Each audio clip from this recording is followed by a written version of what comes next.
작년 11월 달에 부산에 있는 고신대학이 있는 그 개혁주의 학술원에서 워필드에 대한 거를 발표해달라 그래서 했고, 지금 이 발표 내용은 그 유튜브에서 그 개혁주의 학술원이라고, 고신대학의 그 부설 기관인 개혁주의 학술원 워필드 이렇게 치시면 앞부분에 김상엽인가요? 김상엽이라고 하는 분의 워필드 성경관에 대한 얘기가 한 30분 나와 있고, 30분 좀 더 지나면 이제 요 논문 발표가 유튜브 상에 올라가 있습니다. 워필드에 대해서 관심을 갖는 이유는 작년이 워필드 서거 100주년이었습니다. 워필드 서거 100주년이었고, 요 헤르만 바빙크 서거도 100주년이어서 이 바빙크와 요 워필드의 신학에 대한 거를 저희들 신학자들이 여러 군데서 많이 토론하는 그런 분위기였고, 그런 맥락 하에서 저희가 제가 요 워필드 유신 진화론에 대한 거를 정리했다고 생각하시면 될 것 같고요. 지금 그리고 이제 요 아브람 카이퍼인데, 아브람 카이퍼가 1920년에 서거를 했더라고요. 그래서 재작년이죠. 재작년은 이제 아브람 카이퍼 서거 100주년. 작년에 이제 요 바빙크와 워필드 서거 100주년 해서 또 그거 가지고 기회를 삼아서 이렇게 학회들이 개최가 됐었고, 사실 이제 아브람 카이퍼라든가 바빙크 같은 사람들을 우리나라에서 관심 갖는 이유는 박형용 박사 때문인 것 같아요. 헤르만 바빙크의 개혁교회 교의학, 개혁교의학을 영어로 축약한 사람이 루이스 벌코프고, 루이스 벌코프의 조직신학을 가지고 총신에서 이 박형용 박사가 가르치면서 우리나라 보수적인 어떤 이 장로교 신학이라 그럴까요? 이쪽에는 큰 축을 형성하는 데 기여가 됐다라고 얘기가 될 수 있을 것 같고, 그래서 이렇게 추적이 되다 보니까 이제 아브람 카이퍼라든가 바빙크에 대한 얘기가 나오는 것 같습니다. 제가 생각할 때에 우리나라의 이제 보수적인 어떤 신학을 형성하는 데는 세 가지 정도 영향을 미쳤다라고 저는 생각을 하는데, 첫 번째가 이제 루이스 벌코프의 조직 신학이다 이렇게 생각하고, 두 번째는 이제 웨스트민스터 소유리 문답이 우리나라 이 장로교 계열의 보수적인 신학을 형성하는데 크게 영향을 끼쳤다고 생각합니다. 사실 이제 웨스트민스터 표준 문서는 신앙 고백도 있고 대요리 문답 있는데, 이 두 개는 잘 받아들여지지 않았고, 실제 이 웨스트민스터 신앙 고백서는 60년, 70년, 1960, 70년, 80년 이 어간에 이제 우리나라에서 이제 수용을 하게 되고, 합동 측 같은 경우는 교회 헌법에 이제 부록으로 신도계요라고 하는 말로 이제 신앙 고백서는 붙어 있지만, 이 웨스트민스터 소유리 문답은 아주 초창기부터 우리나라 그 세례교육에서 계속 사용이 됐기 때문에, 제가 생각할 때 이제 벌코프 조직신학과 웨스트민스터 소유리 문답, 그리고 또 한 가지 이제 저희 보수적인 장로교회 신학을 형성하는데 기여한 것 중에 한 가지는 철로 역정인 것 같아요. 존 버년의 철로 역정, 세 가지 정도가 이렇게 우리나라 영향을 미쳤다고 생각하면 될 것 같고, 실제로 우리나라에 이제 복음을 전했던 북장로교, 남장로교, 미국 장로교 계열의 이제 뒤에 나옵니다만 이제 올드 프린스턴이죠. 구 프린스턴 신학이 우리나라에 이제 복음을 전해줬는데, 실제 이쪽에 대한 관심이 굉장히 미미하다는 생각을 많이 하게 됩니다. 자, 그래서 구 프린스턴 신학인데 찰스 하치, 여긴 빠졌습니다만은 찰스 하치의 아들인 아키발트 알렉산더 하치, 벤자민 워필드 이런 사람들, 구 프린스턴, 올드 프린스턴 신학이 이제 우리나라 장로교 신학의 어떤 그 뿌리가 되는데, 실제로는 이게 여기에 대해서 좀 굉장히 저희가 무지하고 관심도 없는 그런 상태가 아닌가 이런 생각을 해보게 됩니다. 다행히 이제 찰스 하치 조직신학 1권은 번역이 되어 있고 2권, 3권은 이제 또 번역이 되지 않은 그런 가운데 있고, 벤자민 워필드에 대한 것도 뒤에 나옵니다만은 제스펠 같은 사람들이 단행본으로 이 벤자민 워필드 신학을 소개한 그런 내용들이 번역이 돼서 조금씩 구 프린스턴 신학에 대해서 관심을 가지고 있습니다. 자, 그래서 제가 생각하려고 하는 내용은 이제 워필드인데요. 그러니까 오래도록 워필드에 대한 생각은 유신진화론을 주장했다라고 하는 것이었습니다. 그래서 뭐 제임스 패커라든가 마크 놀, 제가 좋아하는 신학자들인데요. 그리고 이 사람은 리빙스턴, 데이비드 리빙스턴, 어디죠? 거기 노던 아일랜드 쪽에 계신 분인 것 같은데, 성경의 무호성을 주장한 보수적인 신학자이면서 유신진화론을 지지한 사람으로 이제 보통 워필드가 번영이 됐다라고 보시면 될 것 같고요. 그런데 제스펠, 프레드 제스펠이라고 하는 사람, 화란 자유대학에서 박사학위를 받은 미국 사람인데, 교단 배경은 아마 침례교인 것으로 제가 알고 있고, 이분이 더 Theology of B.B. 워필드라고 해서 이제 워필드 신학으로 뭐 꽤 두껍습니다. 꽤 두꺼운 책으로 번역이 됐는데 한 권으로 있는 워필드 신학이 발간이 됐고요. 그래서 지금 앞에서 얘기한 이 제임스 패커라든가 마크 놀, 데이비드 리빙스턴이 이 워필드를 유신진화론자, 보수적이면서도 이제 유신진화론을 주장한 대표적인 사람으로 워필드를 해석했는데 이거를 이제 제스펠은 현대적 의미에서 유신진화론자가 아니었다라고 주장하고 있습니다. 그래서 뭐 앞부분은 이 부분하고 연결됩니다. 근데 뭐 어떻게 보면 나와 있는 자료만을 가지고 보면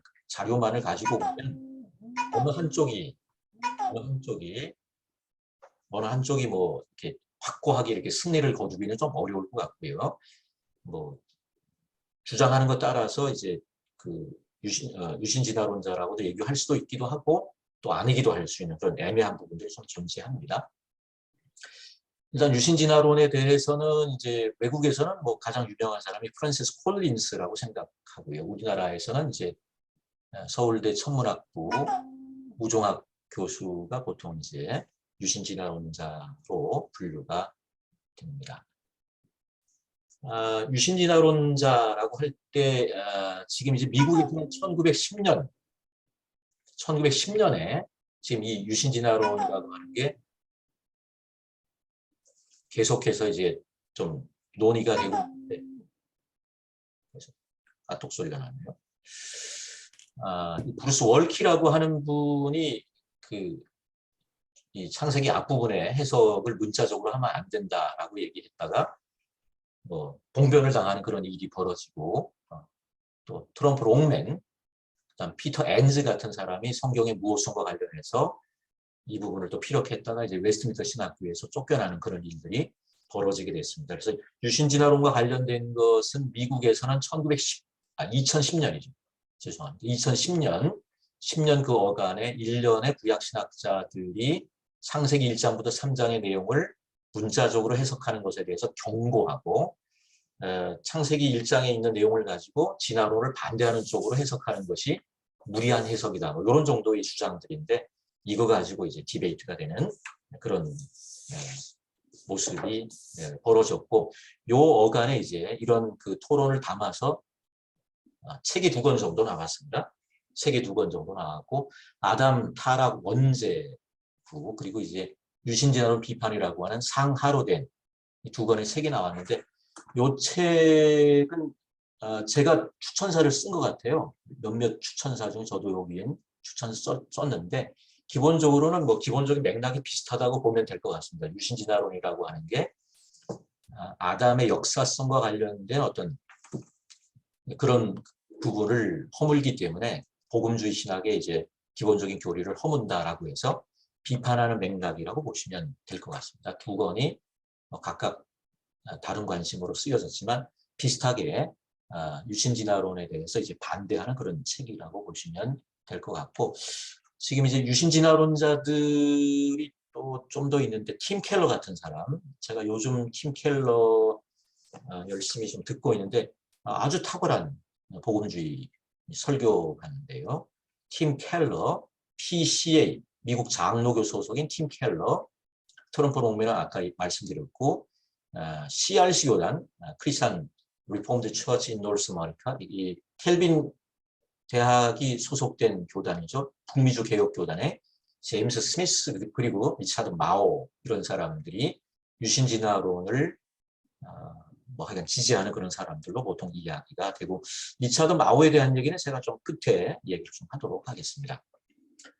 지금 두 권의 책이 번역이 됐는데 하여간 그 유신진화론에 대해서 이제 비판하는 책이고, 여기에서는 이제 본인들의 입장이 특정하게 뭐 제시된 건 없는데, 요 유신진화론 비판에서는 설계론이죠. 설계론적인 입장에 요 제임스 마이어니까 이 사람, 스티븐 마이어 그리고 이분 지난달에 발표를 하셨나요? 이승엽 교수님, 그 지적 설계 쪽에 서서 유신진화론을 비판하는, 지적 설계 쪽에 라인에 서 있는 거기가 이제 유신진화론 비판 요 책이고, 여기는 특정한 뭐 어떤 입장은 없는 것 같고, 하여간 이 유신진화론에 대한 걸 비판하고 있는 그런 내용입니다. 특별히 이 유신진화론 비판이라고 하는 요 책의 하권에 두 편의 논문이 제 눈길을 끌었는데, 존 웨스트라고 하는 분, 그리고 아까 말씀드렸던 프레드 제스펠의 논문인데요. 피고석의 다윈이라고 되어 있고, C.S. 루이스의 견해라고 하는 논문인데, 지금 이 C.S. 루이스와 워필드가 복음주의자인데 대표적으로 유신진화론을 지지한 사람이다라고 하는 게 이제 일반적인 해석입니다. 일반적인 해석인데, 웨스트나 이제 제스펠은 아니다, 이걸 뒤집고 있는 그런 내용이라고 보시면 될 것 같아서 저도 오늘 이 얘기를 조금 더 할 수 있을 것 같고, 사실은 이제 그런 면에서는 마크 놀이나 이 제임스 패커 쪽에 그 유신진화론을 지지한다, 뭐 안 한다 이런 부분들에 대한 것들을 결정적으로 뒤집을 수 있는 뭐 그런 논의가 여기에 있다고 생각하는데, 실제로 이제 프레드 제스펠은 요 논문에서 지금 이 웨인 구루뎀이 유신 진화론을 비판하고 있는 논지를 상당 부분 가져오고, 그 부분이 이제 결정적이라고 생각합니다. 자, 그래서 제가 뭐 주어진 시간에 워필드가 과연 현대적 의미에서 유신 진화론을 지지했는가? 여기 이제 현대적 의미에서 유신 진화론을 지지했다고 보기는 어려울 것 같다는 게 제 기본적인 논문의 결론이라고 보시면 될 것 같습니다. 워필드가 신학적 활동을 하였을 당시 시대적 배경을 먼저 좀 살펴보고요. 마크 놀, 데이비드 리빙스턴의 주장의 주요 골자, 이에 대한 이제 제스펠의 반론, 그리고 현대 유신진화론자들의 주장에 대한 구루뎀의 비판, 요 내용은 이 책이죠. 이 책에서 상당 부분 제가 가져온 내용이라고 볼 수 있습니다. 그리고 이 부분은 제가 별도 논문으로 아까 우리 허정윤 박사님 말씀하셨는데, 기독교 학술원에서 작년 이맘때로 제가 기억합니다. 작년 5월인가요? 5월에 웨인 구루뎀의 유신진화론 비판이라고 하는 논문으로 제가 발표했던 적도 있습니다. 그래서 현대 유신진화론자들의 주장에 대한 구루뎀의 비판, 그게 이제 핵심적인 내용이 이제 아담의 역사성과 관련된 그런 내용인데, 이 부분의 비판이 사실은 이제 워필드 입장에서는 해당하지 않는다라고 하는 게 이제 제스펠의 기본적인 논이고, 그리고 그런 면에서 보면 워필드가 현대적인 의미에서의 유신진화론을 주장했다고 보기 어렵다, 이렇게 논문이 흘러간다고 보시면 될 것 같습니다. 그래서 워필드는 구루뎀이나 에릭슨, 셰퍼와 같이 유신진화론을 지지하지 않는 오래된 지구론의 입장이다라고 보는 게 더 낫지 않겠는가라고 하는 거고요. 또 유신진화론의 입장을 받아들이면서도 여전히 유신진화론을 함축하고 있는 난점에 대해서 인정하고 있는 리차드 마오의 입장도 워필드와 유사한 그런 입장입니다. 워필드의 배경에 대한 거를 좀 쭉 살피면요, 이 찰스 하치, 맥코시, 그리고 이제 바빙크에 대한 얘기를 좀 살피도록 하겠습니다. 찰스 하치는 세 권으로 된 조직신학을 72년, 73년에 발간을 했고, 조직신학 1권에서 성운가설을 받아들이고 있습니다. 지금의 빅뱅 이론과 같은 우주의 기원에 대한 가설이고, 뭐 이런 얘기. 찰스 하치가 조직신학 1권에서 얘기하고는 성운가설에 대한 얘기. 칸트라든가 피에르 라플라스인데, 라플라스 성운가설에 대한 얘기를 좀 해놨으니까 우주 진화 이론을 전개하고 있는데, 성운 가설에 대한 거를 받아들이더라고요. 찰스아치가 받아들여서 오래된 지구론으로 보통 분류가 되는데, 그리고 이 조직신학 2권에서 유신론적 진화론의 가능성에 대해서도 언급하고 있는 내용. 그래서 이 부분, 다윈의 진화론이 무신론적이다라고 말한다고 해서 다윈이 무신론자였다는 말은 아니고, 진화론을 받아들이는 모든 사람이 진화론을 무신론적 의미로 채택하는 것은 아니다라고 하는 것. 그래서 다윈의 이론에 대해서도 유신론적 해석도 있을 수 있다. 그러니까 1872년, 73년에 발간한 조직신학에서는 성운 가설을 받아들이고 유신론적 진화론의 가능성에 대해서 조금 열어놓은 듯한 그런 인상이 있습니다만은 74년도에 다윈주의란 무엇인가라고 하는 단행본을 발행했는데 이 책에서는 맨 앞에 말이 다윈이즘 is atheist라고 바로 선언하고 들어갑니다. 다윈의 진화론에 대한 비판을 개진하고 있고 다윈주의가 설계 개념에 반하는 것이기에 명백하게 무신론적이다 이렇게 주장을 합니다. 비록 하지는 모든 진화론적인 생각이 기독교 신앙과 갈등 관계에 있다고는 생각하지 않았지만 다윈주의가 그 기본 전제에 있어서 명백하게 무신론적 성향을 드러낸다는 사실을 예리하게 지적했다.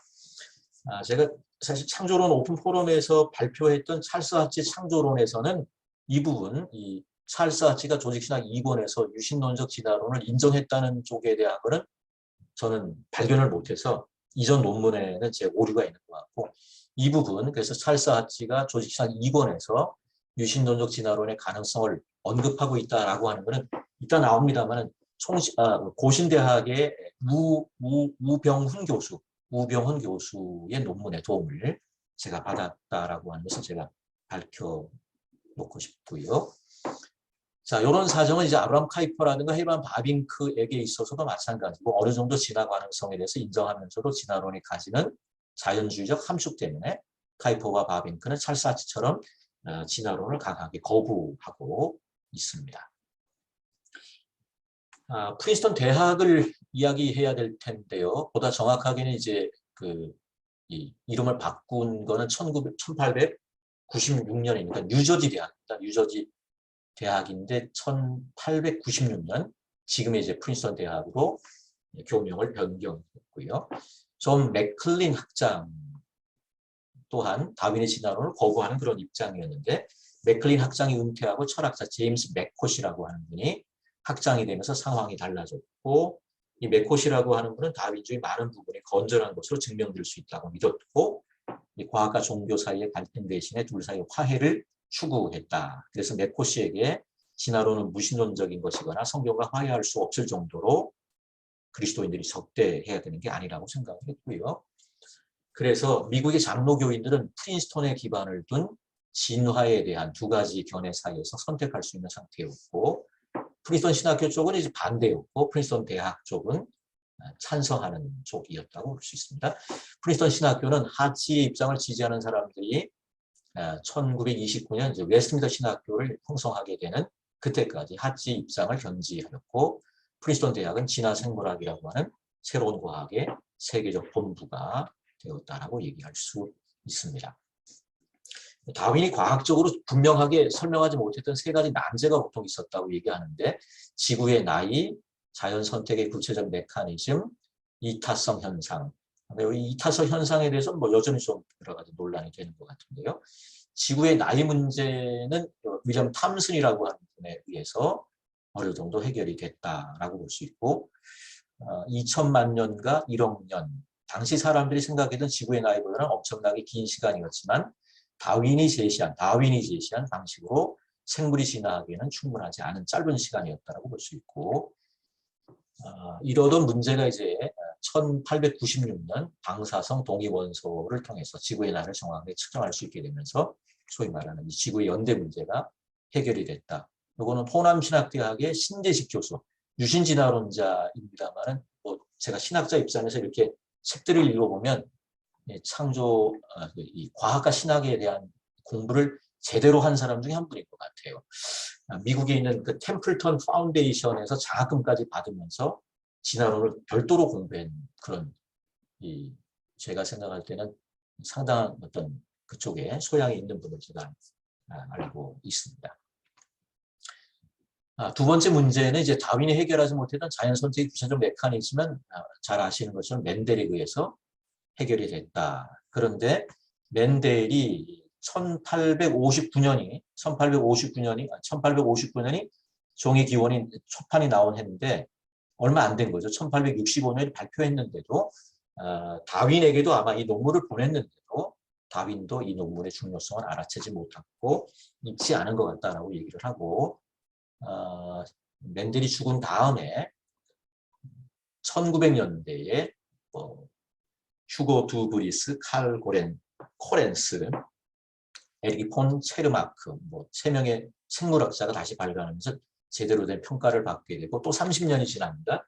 1930년대에 이르러서 집단 유전학과 자연 선택의 관계를 일반 원리로 종합하면서 이른바 신다윈주의가 1930년대에 출현하게 되었다라고 하는 거고요. 그래서 이제 앞에 쭉 얘기를 세 가지 정도 이제 그 다윈이 과학적으로 분명하게 설명하지 못했던 이 세 가지 문제, 두 가지 정도 해결되는 거에 대한 걸 제가 말씀드렸던 것 같고, 그래서 헤르만 바빙크가 이제 신학 작업을 하던 당시 19세기 말, 20세기 초 다윈의 진화론은 진화의 유전적 메커니즘을 명쾌하게 설명하지 못했기 때문에 확고한 과학 이론으로 대우하지 못했던 시대였다라고 할 수 있고요. 그래서 카이퍼나 바빙크의 진화론에 대한 비판을 지금의 진화론에 적용하는 것은 상당히 시대착오적인 그런 면이 있다고 얘기할 수밖에 없을 것 같습니다. 그래서 우종학 교수의 유신진화론에 대한 것을 아까 말씀드렸던 우병헌 교수가 비판하는 논문인데 결정적인 문제가 이거더라고요. 우종학 교수가 주장하는 진화론에 대한 걸 비판하는데 우병헌 교수께서 이 카이퍼와 바빙크의 진화론에 대한 비판을 갖다가 비판을 해서 제가 볼 땐 이거는 완전히 시대착오다라고 저는 개인적으로 비판했던 그런 대목입니다. 지질학에 대한 이제 바빙크의 주장이 굉장히 부정적으로 나와 있는 얘기고요. 좀 넘어가도록 하겠습니다.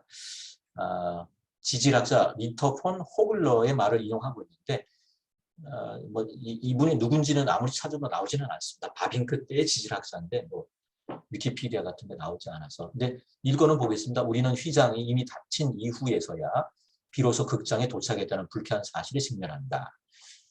지질학적인 어떤 정보를 가지고 과거에 대한 것을 추론하는 게 여러 가지 한계가 있다라고 하는 그런 얘기가 있죠. 우리는 무대 뒤에 남겨진 장식들, 소품들, 무기들 등 이것들은 말하자면 고생물학적 발견들 또는 화석들이다.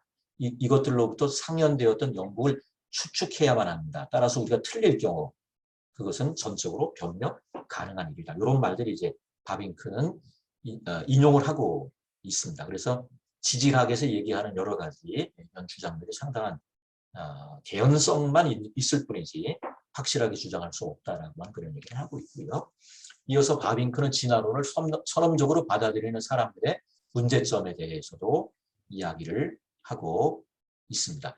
자, 그러면서 우병훈 교수는 또 이제 카이퍼와 바빙크가 또 나름 진화를 인정하고 있다라고 이야기를 하고 있고, 이 부분은 이제 제가 또 우병훈 교수에 대해서 비판을 했습니다만은 이 부분은 제가 우병훈 교수님께 빚을 지고 있는 그런 내용이라고 볼 수 있습니다.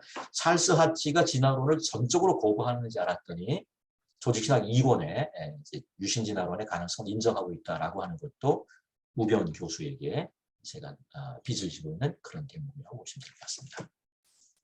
그래서 바빙크는 하나님이 이런 굵직한 계통을 창조하시고 그 안에서 발전이 있도록 하셨다고 주장하는 것 같다라고 우병헌은 주장하고 있고, 이런 설명은 바빙크가 소진하는 인정하지만 대진하는 부정하는 입장인 밀라드 에릭슨의 점진적 창조론과 유사한 입장이었음을 보여준다. 오래된 지구론의 하나라고 조심스럽게 이야기할 수 있을 것 같습니다. 자, 워필드에 대한 엇갈린 해석인데요. 저는 이 부분과 관련된 논문은 여러 편을 발표해서 창조론 오로폰 포럼에서도 한번 발표를 했고 다른 논문에서도 또 발표를 했던 적이 있는 것 같습니다. 워필드는 유신진화론을 주장했다라고 할 때 두 가지 고려사항이 나오는데 제임스 오르라고 하는 분에 대한 사람 안에 하나님의 형상이라고 하는 책에 대한 서평에서 1906년 서평에서 유신진화론을 주장했다라고 하는 게 이제 마크 놀 같은 사람들의 주장입니다. 그리고 두 번째가 이제 칼빈의 창조론이라고 하는 Doctrine of Creation이죠. 칼빈이란 말은 없는데 칼빈의 창조론에 대한 칼빈의 창조론에 대한 워필드의 1915년 논문입니다. 이 논문이 이제 상당히 문제가 많은 논문입니다. 워필드의 논문 중에 워필드는 이상한 주장을 합니다. 칼빈이 간접 창조 교리를 가르치지 않았다고 주장하면서 칼빈은 Pure Theory of Evolutionism을 주장했다. 이게 무슨 말인지 모릅니다. 순수 진화를 주장했고 칼빈은 간접 창조 교리를 가르치지 않았다라고 해서 이것 때문에 논란이 많이 됩니다. 요거는 제가 칼빈의 창조론이라고 재작년인가 발표한 논문에서 짧게 다루고 있는데 한번 좀 찾아보시면 될 것 같고요. 그래서 상당히 혼란스럽습니다. 이게 칼빈의 창조론에 대한 이 워필드 이 논문이 상당히 좀 문제가 좀 많은 논문인 것 같고요.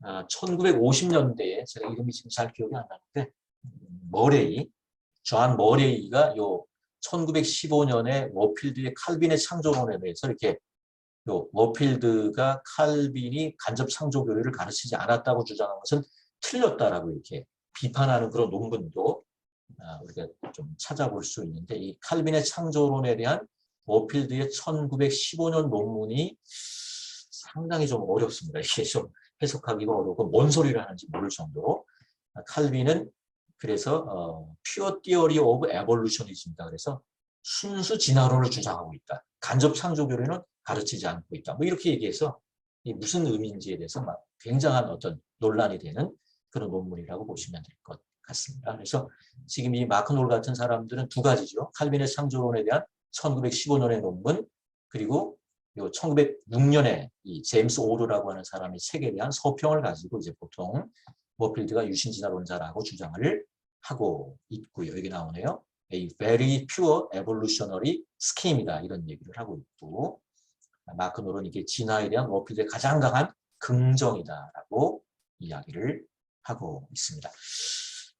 재작년에 세상을 떠나신 하나님의 부르심 받은 제임스 패커는 성경 무호에 관해 토론하면서 북미에서의 복음주의자들이 모든 형태의 생물학적인 진화론은 성경과 상반된다는 입장을 철저히 고수하고 있음을 지적하면서 자신은 이 문제와 관련해서 유보적인 입장이다. 위에서 제시했던 리빙스턴과 노을의 주장과 같이 패커는 워필드를 대표적 유신진화론자라고 지칭하고 있고 그렇기 때문에 워필드가 성경무호를 부정했다라고 한다면 나도 똑같은 입장이다라고 하는 식으로 자신이 유신진화론자임을 자임하고 있습니다.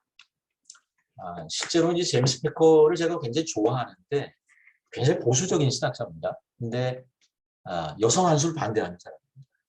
그것 때문에 풀러 신학교 쪽에는 출입이 금지가 될 정도로 보수적인 사람인데 가톨릭에 대해서도 좀 상당히 긍정적이고 저도 그 부분은 저랑 통하는 부분이고 지금 이제 유신진화론에 대해서는 또 굉장히 좀 오픈된 그런 입장인 것을 우리가 볼 수 있습니다. 프레들의 입장인데요. 워필드가 성경의 무호를 주장하는 보수적 신학자였음에도 진화론을 수용한 사람이라고 하는 노을과 리빙스턴의 견해에 대해서 제스페는 동의하지 않고요. 이제 이 부분이 진화론 자체에 대해서 부정적인 생각이 있으면 이제 워필드를 그렇게 해석하는 것 같고요. 진화론에 대해서 긍정적인 어떤 그런 마인드가 있는 분들은 워필드를 이제 진화론을 주장하는 것으로 이렇게 보통 얘기할 수 있을 정도로 워필드라고 하는 이 로 머티리얼은 굉장히 좀 중립적인 것 같아요. 진화에 대해서 많은 부분 긍정하는 그런 내용들이 상당 부분 나옵니다. 하지만 그럼에도 제스페는 다음과 같이 주장을 하고 있는데요. 워필드가 진화를 사실로 받아들였다는 것은 다른 문제다. 노을과 리빙스턴은 대체 어떤 근거로 워필드가 진화를 참된 것으로 받아들였다고 자신 있게 주장하는가.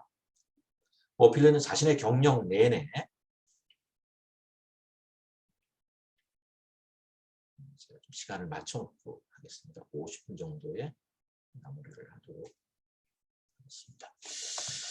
워필드는 자신의 경력 내내 기독교 유신론이 몇몇 진화론과 필연적으로 모순되는 것은 아님을 거듭 인정했다. 그러나 진화 가설을 사실에 대한 참된 설명으로 받아들인다고 말한 적은 한 번도 없다라고 이제 제스펠은 얘기를 하고 있고, 그러면서 제스펠은 워필드의 말을 인용하고 있을 때 우리는 이것이 어쩌면 참이라고 말하는 바다. 아마 이게 진화론인 것 같은데요. 우리는 진화의 사실성에 대해 이베라흐가 가진 확신 같은 포괄적 확신을 결코 가질 수 없음을 분명히 하고 원한다. 우리는 증거에 뒤처지기를 원하지 않고 증거에 앞서기도 원하지 않는다. 이렇게 얘기를 하고 있고.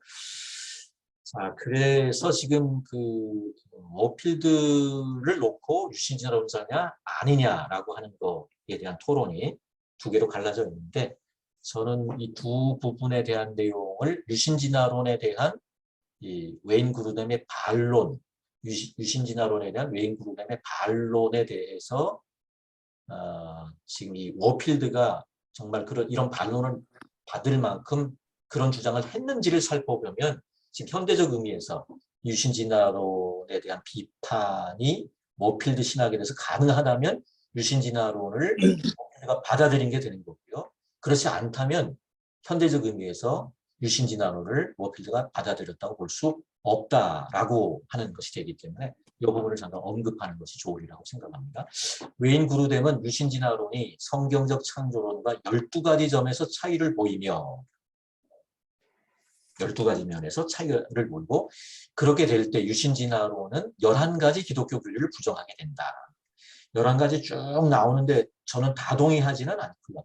하여간 이 로마서 5장과 연계되는 어떤 아담의 역사성에 대한 얘기, 여러 가지 지금 다 기억나지는 않습니다.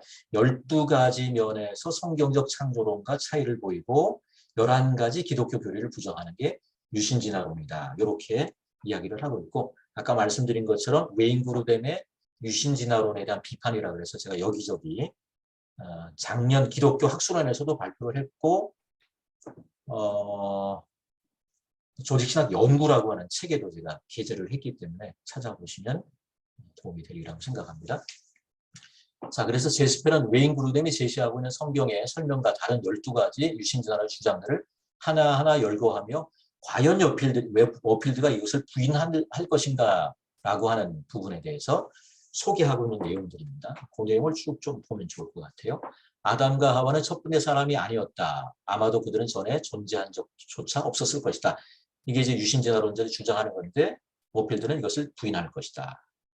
아담은 또 하와는 역사적 인물이며 최초로 쌍을 입은 사람이고 가능했고, 건너뛰었습니다. 6번째, 아담과 하와는 첫 번째 사람으로 죄를 범하지 않았다. 왜냐하면 사람은 아담과 하와보다 훨씬 이전에 도덕적으로 악한 일들을 행하고 있었기 때문이다. 워필드는 그것을 부인할 것이다. 워필드는 죄가 아담에 의해 일반으로 들어왔다고 단언했다. 7번째입니다. 사람의 죽음은 아담의 죄의 결과로 시작되지 않았다고 유신진화론자가 주장하는데 워필드는 이것을 부인할 것이고, 하나님은 여러 종류대로 물고기, 새 그리고 땅의 동물들을 창조하기 위하여 자연세계 안에서 직접적으로 활동하지 않았다. 워필드는 이것을 부인할 것이다. 라고 해서 지금 이 유신진화론자들이 주장하는 것에 비추어서 워필드가 과연 이것을 받아들인지를 이제 조목조목 비교하고 있는 그런 대목이라고 보시면 될 것 같습니다. 이른바 워필드는 아담의 역사성에 대해 추호도 의심하지 않았으며 종간 진화라고 할 수 있는 대진화에 대해서도 인정하지 않은 입장을 확인하게 되는 것 같고요. 이런 과정을 통해서 제가 설득이 됐다고 생각하시면 될 것 같습니다. 아담의 역사성 논쟁과 관련해서 아담의 역사성에 대한 4가지 관점과 목회적 적용 나오는데요. 그래서 이 4가지 입장이 다 지금 4가지 입장이 다 지금은 복음주의 입장이다라고 생각하시면 되겠습니다. 첫 번째 입장, 데니스 라뮤르라고 하는 분이 진화적 창조론, 즉 유신진화론적인 입장입니다. 역사적 아담은 없다라고 하는 그런 주장이고, 나머지 세 분들, 존 월튼, 피튼 대학의 구약 교수 월튼, 원형적 대표자라고 얘기를 하고, 오래된 지구론 커버넌트 신학의 존 콜린스, 젊은 지구론의 윌리엄 베릭 같은 이 나머지 세 분들은 역사적 아담에 대해서 인정하는 그런 입장이라고 보시면 될 것 같습니다. 책 뒷부분에는 베델 대학교에서 16년을 가르쳤고 지금은 미네소타주에서 센폴에 있는 우주랜드 힐즈 교회, 신학적인 입장은 제세례파 계열로 제가 알고 있고 활발하게 저술 활동을 하고 계신 분입니다. 필라델피아 제10장로교회에서 15년간 담임 목사로 사역하셨고 지금 휘튼 칼리지 총장이신 필립 나이켄이 목회적 입장에서 역사적 아담에 대해서 없어도 별 문제가 없다라고 하는 입장이 그레고리 보일의 입장이고요. 역사적 아담을 인정하지 않으면 문제가 돼 있다라고 하는 입장이 필립 나이켄의 입장인데 보이드는 개인적으로는 여기 나오네요. 개인적으로는 아담의 역사성을 인정하는 입장이지만 역사적 아담이 있든 없든 우리의 믿음은 안전하다고 주장하고 있고 나이켄은 실제적이고 역사적인 아담이 없다면 우리는 세계와 우리의 믿음을 이해할 수 없을 것이다라고 이야기를 하고 있습니다. 자, 이 문제를 이제 박형룡 박사의 논문이 1932년 미국 켄터키주 서던 베프티스트 신학교에 제출한 박사 논문 제목이 자연과학으로부터의 반기독교적 추론들, 이게 이제 박사 논문이더라고요. 이거는 장동민 교수님의 박형룡의 신학 연구라고 하는 책에 아마 박사 논문이신 것 같아요. 박사 논문인데 거기서 도움을 받았고요. 박형룡 박사는 기독교에 대한 반대가 기독교와 과학과의 관계에 대해 지극히 단편적인 지식에서 연구한 것이기 때문에 만약 현대 과학을 정확히 제대로 알게 되면 그런 기독교에 대한 반대가 없어질 것이라고 하는 확신 가운데 이 논문을 쓰게 됐다. 사실 놀랐습니다. 1930년대인데 이런 생각을 박형룡 박사가 해서 굉장히 참 깨신 분이다라고 하는 그런 생각을 하게 됐습니다. 박형룡의 변증학은 세 가지 점에서 구 프린스턴 신학과 일치한다고 할 수 있습니다. 첫째, 과학과 종교는 서로 대결하는 게 아니다라고 하는 거고요. 두 번째, 1920년대 이미 근본주의자로 불리우기 시작하던 많은 보수주의자들과는 달리 박형룡은 구 프린스턴이겠죠. 구 프린스턴 신학자들과 같이 현대과학의 업적에 대해서 열린 태도를 가지고 있었고, 셋째, 박형룡은 워필드의 입장과 유사하게 유신진화론의 과학성을 의심하면서도 진화론이 입증된다고 해서 기독교가 무너질 건 아니다. 왜냐하면 유신진화론이 2차적 방어 라인을 쳐주기 때문이다. 그래서 어느 정도 여지를 두고 살펴볼 것을 제한하고 있는 유신진화론의 과학성을 의심하면서도 2차적 방어 라인으로 어느 정도 여지를 두고 살펴볼 것을 제한하고 있는 그런 입장입니다. 진화론은 하나의 가변적인 가설을 입고 발견되거나 증명된 사실이 아니다. 그러나 만에 하나 과학이 더 발달해서 진화론이 사실로 판명된다 해도 이것이 기독교 진리를 거짓으로 증명하지는 못한다. 바로 유신진화론이 가능하기 때문이다라고 박형룡 박사가 1932년 박사 논문에서 주장하고 있는데 상당히 참 혁명적인 그런 입장이라고 볼 수 있는데요. 그런데 32년에서 논문에서는 그런 입장인데 1970년 전후에서 유신진화론과 마주할 기회가 한 번 더 있었는데 이때는 매우 강한 반대 쪽으로 돌아서게 됩니다. 유신진화론에 반대하는 어조가 매우 부드럽고 학문적이었던 박사 논문에서와는 달리 1970년대에는 유신진화론에 대해서 강하게 반대하는 그런 입장입니다. 이 부분은 제가 다 잘 이해를 하지 못하는데 1970년대에 총신 안에서 신복음주의자들에 대한 어떤 그 여러 가지 논쟁이 있었다라고 제가 알고 있고요. 듣고 있고 그 가해자가 누구이고 지목된 사람이 누군지는 잘 모르겠습니다. 그냥 제가 알고 있는 거는 엑시의 설립자인 한철아 박사를 이 웨스트민스터 신학교 그 간합의 선교사가 당신 신복음주의자라고 그렇게 얘기했다. 라고 하는 뭐 그런 얘기를 이제 누구죠?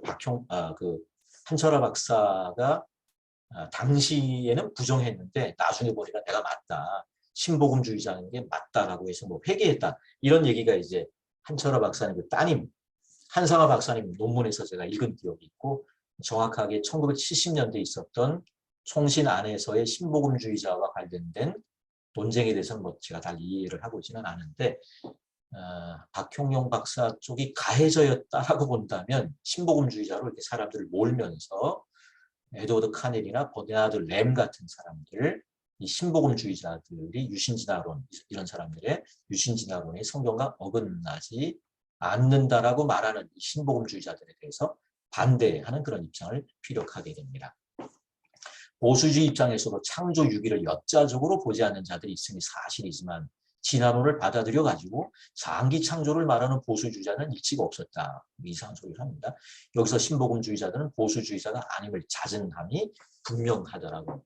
좀 말 자체가 무슨 말인지 잘 모르겠습니다. 이렇게 이런 식으로 봤다면 거의 창조과학하고 비슷한 그런 주장을 했다라고 할 수밖에 없을 것 같은데, 하여간 좀 이런 식의 주장을 박형룡 박사가 얘기했고, 이 부분에 대해서 박사 논문에서 유신진화론에 대해서 어느 정도 여지를 두었던 박형룡 박사가 유신진화론을 완전히 철저하게 반대하고 문자적인 해석 외에 다른 해석들을 자유주의적인 해석으로 자신의 입장을 바꾼 것에 대해서 우리는 어떻게 이해될까? 그의 신학 전체 변화와 관련이 있기 때문으로 간단하게 다룰 수 있는 문제는 아닐 것 같은데, 어쨌든 박형룡의 신학이 그 방향에 있어서 보다 더 보수적이고 더 교리주의적이고 더 근본주의적으로 변했다. 이게 이제 장동민 교수님의 본인의 박사 논문에 나오는 그런 내용인 것 같은데, 그 정도로 말할 수 있을 것 같습니다. 자, 어쨌거나 구프니스턴 신학자인 워필드가 진화에 대해서 무조건적 반대말을 하는 입장이 아니었다는 면은 이론이 있을 수 없을 것 같습니다. 실제로 우리 주변에는 진화에 대한 맹목적 반대가 존재하고, 저는 이런 자세는 지양되어야 될 자세임에도 불구하고 그리스도인들 사이에 꽤나 인기가 있는 입장이고 미국 교회와 한국 교회 전반의 문제이기도 한 것 같습니다. 그런 이제 진화론의 맹목적 반대, 노만 가이슬러 이런 사람들, 위암 로치는 제가 잘 모르겠고요. 그리고 젊은 지구론자 켄 함이라고 하는, 상당히 좀 인상도 험악하더라고요, 이 사람. 양승훈 교수님께서 어디 뭐 학교에서 만난 적이 있다고 뭐 말씀하신 거 제가 들은 것 같긴 합니다만은, 아주 심한 어떤 욕설적인 말들을 뱉어내는 그런 사람들인 것 같습니다. 이런 자세는 적어도 워필드 견해와는 합칠할 수 없는 입장인 것 같습니다. 찰스 다윈의 종교적 번외에 대해서 연구하였고 글을 썼는데, 다윈의 종교적 삶에 대한 논문에서 워필드는 다윈의 진화론이 직접적으로 다윈의 기독교 신앙을 앗아갔다라고 결론을 내립니다. 그러므로 한번 충리심으로 다윈에 의해 받아들여진 진화론은 점차적으로 그의 신앙을 무너지게 해서 전체 기독교를 증명되지 않은 망상으로 내버리게 했다. 하지만 그럼에도 워필드는 진화가 그러한 신앙의 거부를 필연적으로 요청하지는 않는다고 워필드는 믿었던 것 같고, 찰스 다윈의 생활 편지라는 책에 대한 논평에서 워필드는 유신론자요 기독교인의 많은 진화론자가 있다라고 이야기를 하고 있습니다. 제스필은 자신의 논문의 결론을 써, 이 논문의 결론이 굉장히 맥빠집니다.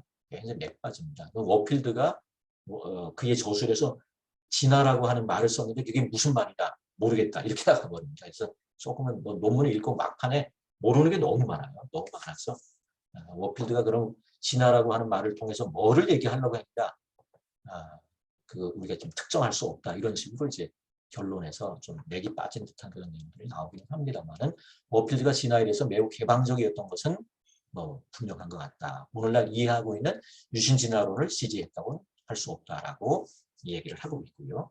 사실상 워필드 자신이 어떤 진화 이론을 생각했는지 규명하는 것은 불가능하다. 이렇게 이제 결론을 내리고 있어서 상당히 조금 좀 어떤 면에서는 깝깝하긴 합니다만은, 진화론 자체에 대한 단행본을 남긴 게 없기 때문에 그런 부분은 이제 워필드를 가지고 지금 오늘의 우리의 시각에서 해석하는 데 상당한 난점이 존재하는 것 같습니다.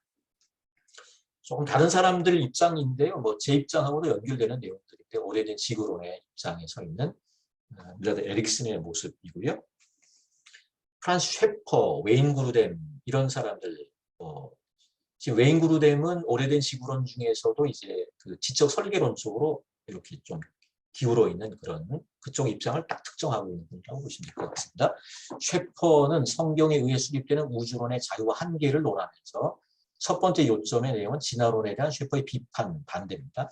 두 번째 요점은 유신진화론과 관련해서 자신이 비록 유신론적 진화론에 찬성하는 것은 아니지만 어느 정도 논의할 만한 자유의 여지가 있다는 사실은 언급하고 있습니다. 그래서 그루뎀, 에릭슨, 셰퍼는 공히 유신진화론을 지지하지는 않습니다만은, 그루뎀은 유신진화론자들, 이 그루뎀의 그 영상이나 이런 거를 봐도 이렇게 나옵니다. 유신진화론자가 genuine 크리스찬인가? Yes라고 대답합니다. 진정한 그리스도인인가? 옳다. 그것에 대해서 의심할 수는 없다라고, 그루뎀도 유신진화론에 대해서 아주 신랄하게 비판하면서도 그들이 그리스도인 됨에 대해서 자기를 의심하지 않는다 이렇게 얘기합니다. 유신 진화론자들이 진정한 그리스도인들이라는 점에 대해서는 의심하지 않고 있고, 에릭슨은 심지어 보수인 신학자들 가운데 아마 이게 제임스 패커를 염두에 둔 것 같기는 합니다만, 셰퍼는 유신 진화론에 대해 보다 개방적 자세를 가질 것을 제안하고 있고요. 복음주의적 입장의 신학자들에게 유신 진화론을 수용할 수 없는 가장 큰 이유는 그루뎀의 주장처럼 유신 진화론 입장을 취하게 되면 창세기 1장에서 3장의 역사성, 아담의 역사성을 부정하게 되는 난점이 있기 때문이고, 지금 이게 25명입니다. 신앙과 과학의 통합을 추구한 우리 시대 기독지성 25명. 거기는 이제 톰 나이트도 들어가 있고요. 프란시스 콜린스, 여러 사람들 25명이 나와 있고, 맨 앞에 인물이 제임스 K.A. 스미스입니다. 지금 우리나라에서 굉장히 핫한 인물이죠. 이분의 그 예전 트릴로지 3부작, 하나님 나라를 명방하라, 하나님 나라를 상상하라, 왕을 기다림, 이런 책들이 번역이 되고, 제 밑에서 어떤 목사님이 박사 논문까지 쓴 예전 시리즈 같은 것들이 나오면서 1970년생입니다. 70년생이시고 이 교단 출신은 오순절 계열인데 개혁파 쪽으로 돌아서신 그런 분이고, 굉장히 핫한 인물이라고 보시면 될 것 같고, 소장학자로 뭐 리딩 스칼라에 해당하는 사람이고요. 리차드 마우는 아시는 대로 이제 플로 총장을 오래 역임했던 기독교 윤리학자라고 보시면 될 것 같은데요. 리차드 마우 얘기를 조금 살펴볼 필요가 있습니다. 보다 안전한 텐트라고 하는, 첫 번째는 이제 제임스 스미스가 간략하게 써놓은 얘기고, 창조과학에서 시작해서 이제 유신진화론까지 창조과학에 대해서 이렇게 뭐 함부로 비판하지 않습니다. 맨 처음에 이제 자신이 성경학교를 가게 됩니다. 오순절 계열의 성경학교를 가게 되는데 거기에서 창조과학 하는 분이 있어서 그분이 자기를 수제자 비슷하게 했는데, 결국은 이제 여러 가지 문제가 있는 걸 알게 되고 그만두게 되었다는 뭐 그런 얘기를 하고 있고, 25번째에 이제 리차드 마오가 자신이 유신진화론에 동조하는 입장임을 드러내고 있으면서도 여전히 복음주의 신학의 핵심적 주장에 대해서 굳건한 확신을 표현하고 있는데요. 요 내용입니다. 나는 예컨대 아담의 역사성에 대한 질문에 관해서는 아직 흡족한 답을 찾지 못했다. 나는 사도 바울이 한 말, 로마서 5장 같은 부분이겠죠. 꽉 붙들고 싶다. 그는 한 사람으로 인하여 죄가 세상 속으로 들어왔고 한 사람으로 인하여 우리가 죄 많은 상태로부터 구원을 받았다고 말한다. 나는 여전히 이 문제와 씨름하는 중이다. 하지만 나는 기꺼운 마음으로 탐색에 나서는 다른 그리스도인들과 함께 탐구에 전념할 수 있는, 그래서 이분의 논문의 제목은 안전한 공간이었던 것 같아요. 빅 텐트가 필요하다. 안전한 공간이 필요하다라고 얘기하고 있습니다. 그러면서 마오는 유신진화론에 대한 것을 토론할 수 있는 보다 큰 텐트를 칠 것을 이야기를 하고 있고, 그래서 머필들이 굳이 유신진화론자로 분류하기를 원하는 사람이 있다면 리차드 마오와 같이 아담의 역사성을 함부로 내어버리는 유신진화론에 대해서는 유보적인 자세를 취했을 것이라는 그런 결론도 가능하리라고 생각하게 됩니다. 우리나라 교회 현실은 창조과학의 입장으로 대변되는 젊은 지구론 이외의 입장에 대해서 대단히 배타적이고, 분명한 것은 젊은 지구론이 창조론을 독점할 수 없고 또 독점해서도 안 될 것 같습니다. 창세기 1장의 나를 24시간의 하루로 보는 이 해석만을 옳다고 생각해서 이와 다른 모든 이론에 대해서 타협 이론이라고 비판하고 비춰가는 자세는 바람직하지 않습니다. 대표적인 사람이 이제 합신에서 김병훈, 참 저로서는 좀 뻘쩍지간합니다. 왜냐하면 켈빈에서 같이 공부했던 분인데 막 이렇게 주장하니까 참 상당히 좀 곤란하죠. 오래된 창조론의 신학적 딜레마.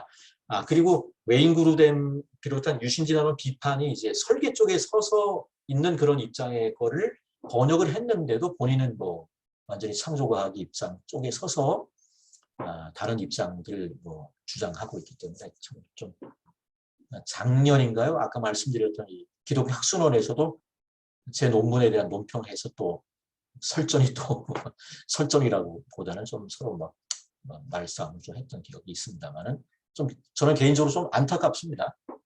오래된 지구론에 대해 제기하는 가장 주된 반론은 아담과 하와의 타락 전에도 동물의 죽음이 있었다는 주장, 이게 성경에 근거가 없다고 하는데 웨인 그루뎀은 충분히 가능하다라고 대답을 합니다. 안소니 후쿠마도 마찬가지고 이런 입장들이 피력하고 있기 때문에, 그러면 이 김병훈이 이렇게 주장하면 그루뎀이라든가 후쿠마도 다 틀렸다라고 얘기가 해야 되는데, 상당히 좀 곤란하지 않은가 생각합니다. 인간의 타락 이전에도 피조 세계에 죽음이 있었다는 주장에 대해서 웨인 구르뎀이라든가 안소니 쿠마 같은 사람들 별다른 성경적 문제가 없다라고 하는데 아니라는 겁니다. 끝까지 이게 문제가 있다라고 계속해서 문제를 제기하고 있는 그런 대표적인 사람이고, 그래서 아마 이런 부분에서 아마 합신 쪽에서 이 6.1 창조에 대한 어떤 성명서 같은 게 3, 4년 전에 나오는 그런 해프닝들이 벌어졌다라고 저는 개인적으로 좀 안타깝게 생각을 합니다. 결론입니다. 찰스 와츠와는 달리 워필드는 진화에 대해서 단일한 저수를 쓰지도 않았고 진화에 대해서 단호하게 반대하지도 않았고 여러 부분에서 진화를 인정하는 듯한 언급을 하고 있고, 그래서 놀과 리빙스턴 같은 사람들은 일반적으로 워필드를 보수적인 신학자이면서도 이례적으로 진화를 받아들인 대표적 신학자로 제시하곤 했는데, 제스펠이 인정하고 있는 것은 불가능한 일은 아니다. 불가능하지는 않다. 다만 제스펠은 그럼에도 워필드는 30대여간에 진화론을 버린 이후로 평생 진화론을 자신의 견해로 받아들인 적이 없다고 주장을 합니다. 나이가 들어가면서 워필드는 진화론에 대해서 일종의 유보적인 입장이었다고 제스펠은 보고 있고, 이런 논쟁을 해결하기 위해 최근 유신진화론과 관련된 복음주의 신학 안에서의 토론의 내용들, 웨인 구르뎀 같은 사람들의 비판들을 참조할 때 나름의 조심스러운 결론을 내릴 수 있는데, 여러 부분에서 워필드는 현대 유신진화론의 입장을 취했다고 보기는 어려울 것 같고, 다만 진화론에 대해서 무조건적 반감을 가진 그리스도인이 많이 있는 반면에 이제 워필드는 그런 견해는 아니었다라고 하는 거고요. 복음주의 신학의 핵심적 주장에 대한 확신과 함께 보다 여유를 가지고 이 부분에 대해 접근해보는 전향적 자세가 요청된다고 할 것이다. 예, 이상으로 마치도록 하겠습니다.